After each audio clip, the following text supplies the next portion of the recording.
नमस्कार, आदाब। मैं डॉक्टर राहुल जोशी आप सभी का स्वागत करता हूं।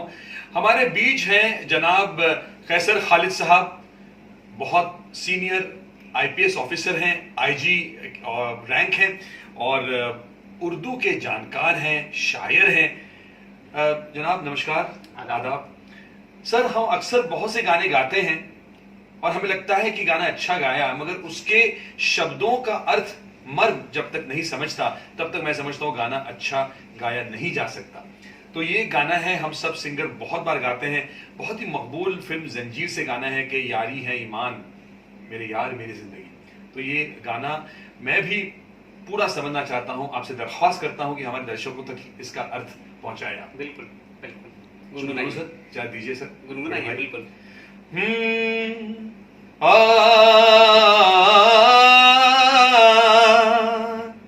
गर खुदा मुझसे कहे, गर खुदा मुझसे कहे कुछ मांग बंदे मेरे, ये तो सीधा है। बिल्कुल। मैं ये मांगू, मैं ये मांगू महफिलों के दौर यूं ही चलते रहे। अब प्लीज समझाइए। हम पियाला, हम निवाला, हम सफर, हम राज हो। सर जी, ये एक दोस्त के दिल से निकलती हुई दुआ है। अब जब जैसे हम कोविड सिचुएशन में जी रहे हैं तो शायद हम इसको ज़्यादा महसूस करेंगे कि अगर मैं खुदा से कुछ मांगूं, कोई दुआ करूं, मेरे दिल में कोई ख्वाहिश हो और मुझे लगे कि मेरा रब मेरी उस ख्वाहिश को पूरा कर दे, तो मैं क्या मांगूंगा? मैं ये मांगूंगा कि महफिलों के दौर यूं ही चलते रहें, लोग मिलते जुलते रहें, आसपास में आते जाते रहें, एक दूसरे से बातचीत करते रहें। लेकिन जब दोस्ती बहुत पक्की होगी तो कैसी बातचीत होगी, कैसे लोग होंगे, उस महफिल में शरीक होने वाला आदमी कौन होगा? वाह। तो वो दोस्त जो कि हम साथ में पीते हैं, ड्रिंक करते हैं, पानी पीते हैं, शरबत पीते हैं और जो कुछ भी हो, तो वो साथ जो ड्रिंक शेयर करें, हमने वाला जो खाना शेयर करें, हम सफर जो साथ में चलें और हमराज जो एक दूसरे के दिल के भेदों को जाने। तो ऐसे दोस्त, इसकी वो दुआ कर रहा है गाने वाला या लिखने वाला या वो एक्टर उस फिल्म में प्राण साहब थे कि मुझे एक ऐसा दोस्त दे दे जो कि मेरे साथ रहे, जो मेरे दिलों के भेद को शेयर करे, जो मेरे साथ फूड और ड्रिंक को शेयर करे। मतलब इतनी गहरी दोस्ती हो कि बस हम एक सिक्के के दो पहलू हो जाएं, एक जिस्म दो जान हो जाएं। वाह वाह वाह जनाब, वाह जनाब। फिर कहते हैं गुलशन बावरा साहब, ता कयामत जो चरागों की तरह जलते रहे। अब देखिए दोस्ती की उम्र कितनी होगी। कुछ लोग कहते हैं कि भाई 10, 20, 25, 50 साल मरने तक, लेकिन वो जो आदमी इस दुआ को कर रहा है वो कह रहा है कि ये दोस्ती सिर्फ हमारे जिंदगी तक महदूद नहीं होगी, ये मिसाल ऐसी होगी कि कयामत तक, जब ये पूरी दुनिया खत्म हो जाएगी तब तक ये दोस्ती कायम रहे, मतलब इमॉर्टल जैसी रहे। बिल्कुल इमॉर्टल रहे। और उसमें उसकी खूबी क्या हो कि हम चरागों की तरह चलें। आपको मालूम है कि अंधेरा कितना भी गहरा हो, एक चिराग जलाइए, एक शम्मा रोशन कीजिए, वो अंधेरा दूर हो जाएगा। मतलब दिलों में जो अंधेरा है, रिश्तों में जो अंधेरा है, समाज में जो अंधेरा है, अंधेरा किस वजह से?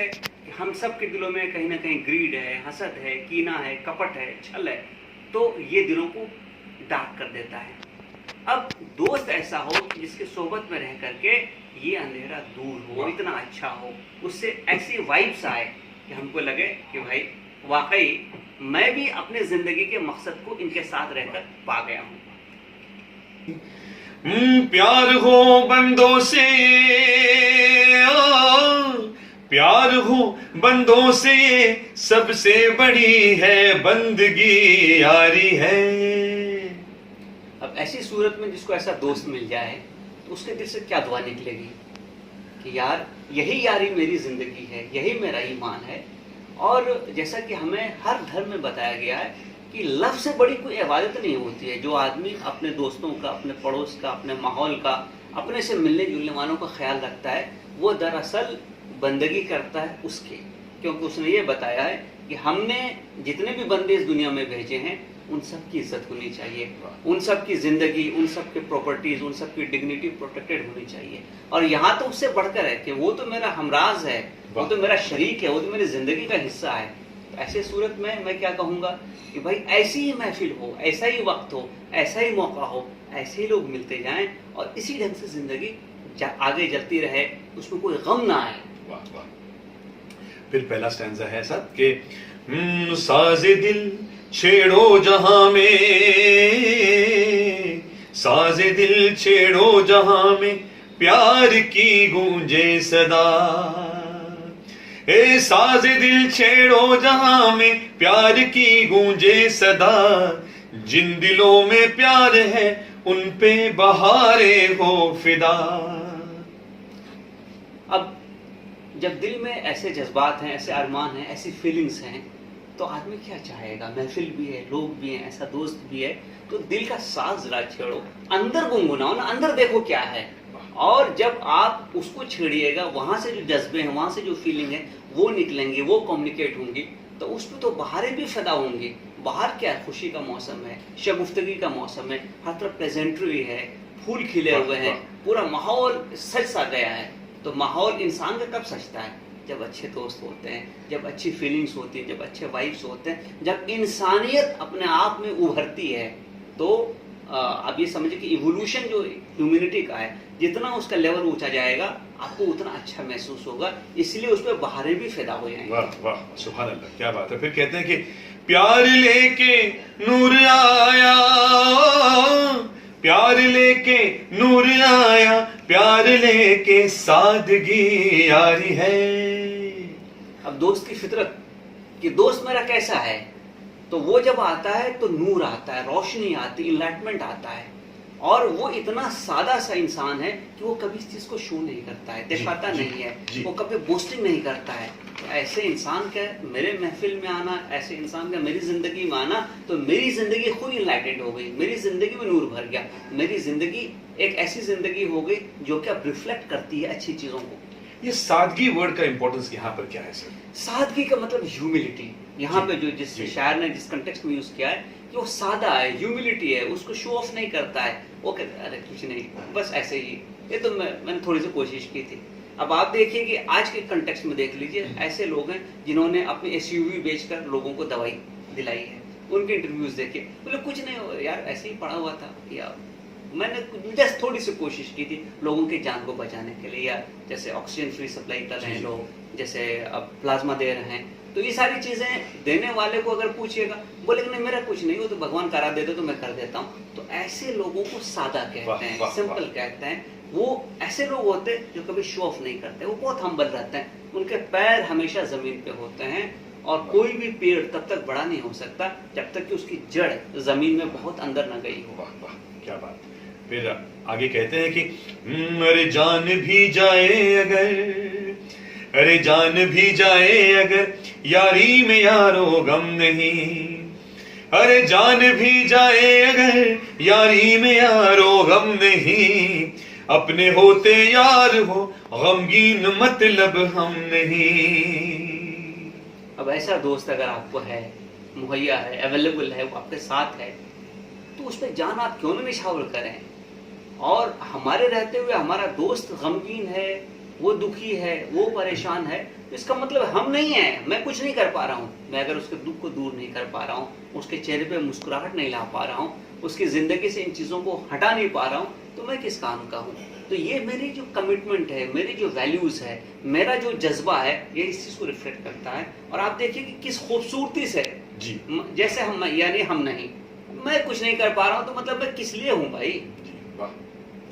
हम जहां है उस जगह, हम जहां है उस जगह, झूमेगी नाचेगी खुशी यारी है।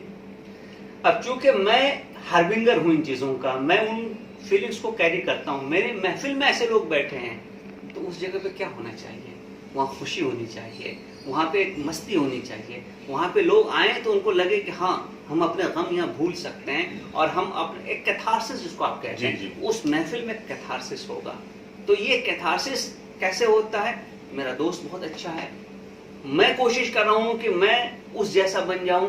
मैं कोशिश कर रहा हूं कि मेरे दोस्त की जिंदगी में कोई दुख है वो दूर हो जाए। अगर हम सब ये सोचने लगे कि हमारे समाज में जो लोग हैं या हमारे दोस्त, हमारे रिश्तेदार जो लोग हैं, उनकी जिंदगी में जो दुख है, अगर हम उसको दूर कर पाए, आप देखिए कि कैसे नहीं खुशी झूमेगी और नाचेगी। तो असली खुशी जो है वो अपने चीजों को एक्वायर करने में या हासिल करने में नहीं है। असली खुशी क्या है कि दूसरों के, जिसको आप प्यार करते हैं, आपके बिलव्ड हैं, आपके नजदीक हैं के लोग हैं, नियर एंड डियर वंस हैं, आप उनकी जिंदगी के दुख अगर दूर कर सके तो मुझे लगता है कि सच्ची खुशी वहां है। वाह वाह वाह, सुभान अल्लाह, क्या बात है। अब फिर लास्ट का जो पार्ट है आता है जहां पर वो नाचने लगते हैं, वो फास्ट गाना हो जाता है। गुले गुलजार क्यों बेजार नजर आता है, चश्मे बद का शिकार यार नजर आता है। गुले गुलजार ऐसा फूल जिसकी वजह से पूरा का पूरा चमन यहाँ पे आ जाए जी, या खिला हुआ फूल।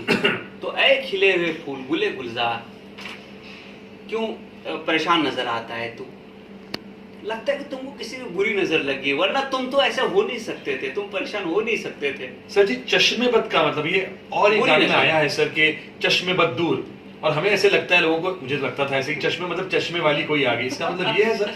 चश्म के मतलब होते हैं आंख जी, और चश्मेबद बुरी आंख, बुरी नजर।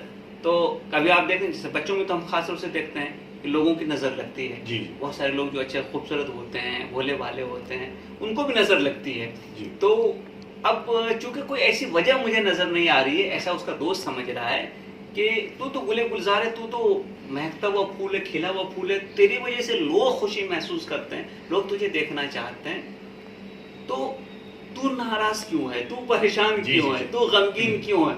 तो मैं तो यही समझ सकता हूँ कि किसी की बुरी नजर तुमको लगी है, उसके सिवा कोई वजह नहीं हो सकती है कि तू परेशान हो, तू गमगीन हो। फिर कहते हैं मनादा, ओए ओए कुर्बान, इसका क्या रोल है यहाँ पर इस वर्ड का?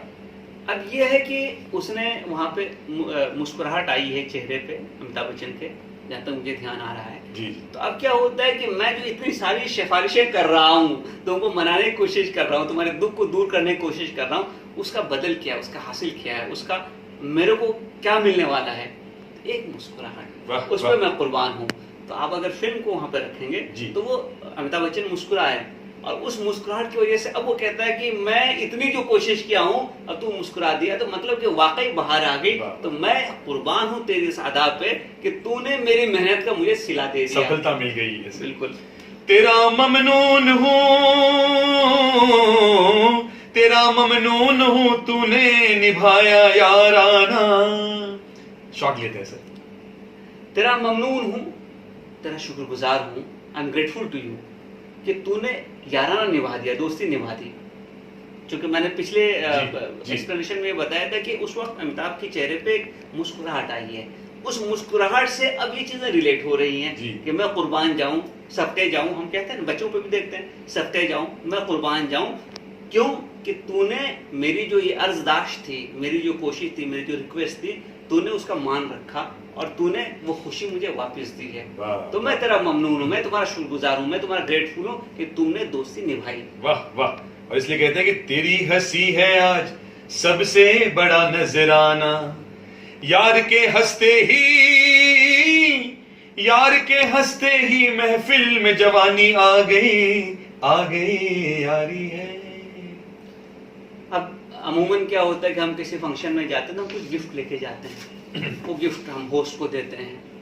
तो आज के इस फंक्शन में हो सकता है लोग गिफ्ट लेके आए हों, लेकिन मेरे लिए सबसे बड़ा गिफ्ट क्या है? ये तेरा मुस्कुराना। वाह। मेरे लिए सबसे बड़ा गिफ्ट क्या है?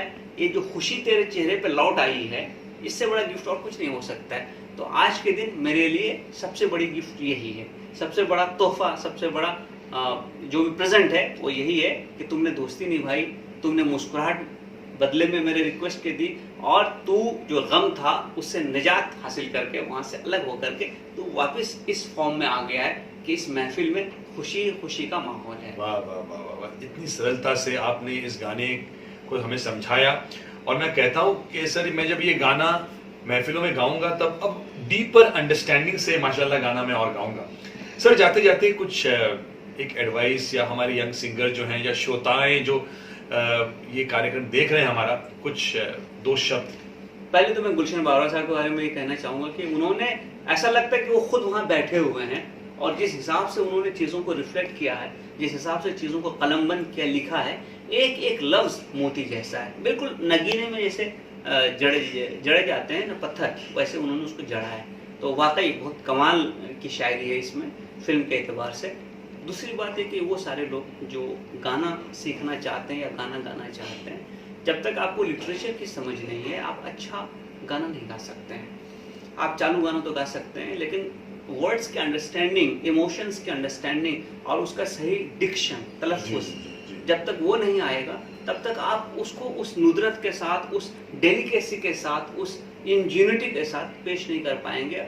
और यही वजह है कि बहुत सारे लोग जब गाना गाते हैं तो बहुत सारे लोग नागों भी चढ़ाते हैं जी। उनकी आवाज़ अच्छी होती है, डिक्शन अच्छा नहीं होता है, वो समझते नहीं दुख क्या है, सुख क्या है, मिक्स की कैफियत क्या है और आदमी की इमोशंस के अलग अलग स्टेजेस क्या होते हैं। जितना लिटरेचर पढ़िएगा उतनी बात समझ में आएगी। तो नॉलेज के बिना पावर नहीं आती, चाहे वो म्यूजिक में हो चाहे वो गाने में हो। मुझे लगता है कि जितने भी लोग गाना गाते हैं उनको लिटरेचर भी पढ़ना चाहिए। वाह वाह वाह, वी आर सो फॉर्चुनेट, हम कितने खुशनसीब हैं आज के जनाब कैसर खालिद साहब, जो बहुत ही बड़े आईपीएस ऑफिसर हैं, शायर हैं, लिटरेरी पर्सन हैं, बहुत पढ़ते रहते हैं दिन भर, हमारे बीच आज आए। बहुत इन्होंने शेयरिंग किया हमारे साथ। Sir thank you. और ये गुजारिश करना चाहता हूँ कि आगे भी आपको तकलीफ देने को आऊँगा। बहुत से ऐसे गाने हैं जो डिफिकल्ट हैं, हम समझ नहीं पाते, तो इसका डीपर वर्ड आशय जो है हमें समझेगा तो we can sing in a better way. शुक्रिया, नवाजिश करम, थैंक यू।